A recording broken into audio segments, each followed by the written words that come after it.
I became interested in the project when I found out of the death of Don Rancho, the trainer who was killed by the killer whale in 2010.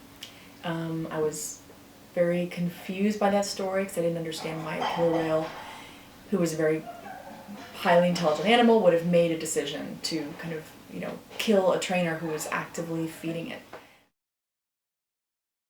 The hardest part in the whole process was deciding what not to put in the film.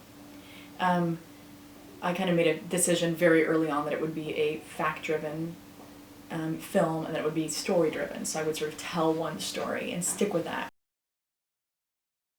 A lot of people make comparisons between Blackfish and Grizzly Man, and I love that comparison because I love that movie, and I think we discuss some of sort of the same issues about, our relationships with these predatory counterparts, and how you can never sort of take the predator out of a magnificent animal.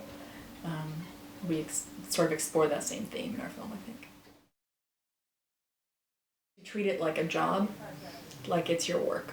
I think that's probably not what you'd hear a lot of filmmakers say. I think a lot of people say use words like inspiring and art and things like that. And I think for documentary, it's not.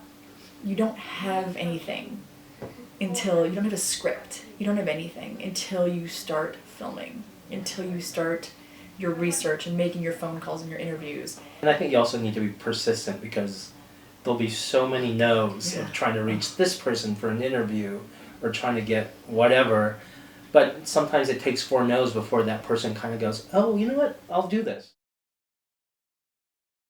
I mean, it's just been such an amazing journey, the moment, especially when we got word of Sundance and then being there, and then literally it's almost like a festival every day that we're going to, which has been fantastic.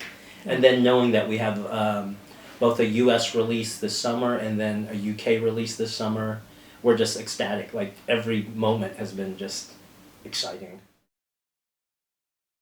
People ask me like, oh, where do you want your film to go, and how do you want your film to affect people or whatever? And with documentary, it's not your film. It sort of ceases to be your film. It is just a film, and you happen to sort of be the vessel, and you delivered it. And now it's its own thing, and I think it's bigger than us and can go more places. And I don't necessarily think that I'm always this great spokesperson for it, because there's so many people who know more than I do about these subjects. So it ceases to be our film. Yeah. It's kind of your film, So we hope you like it. We hope you like it.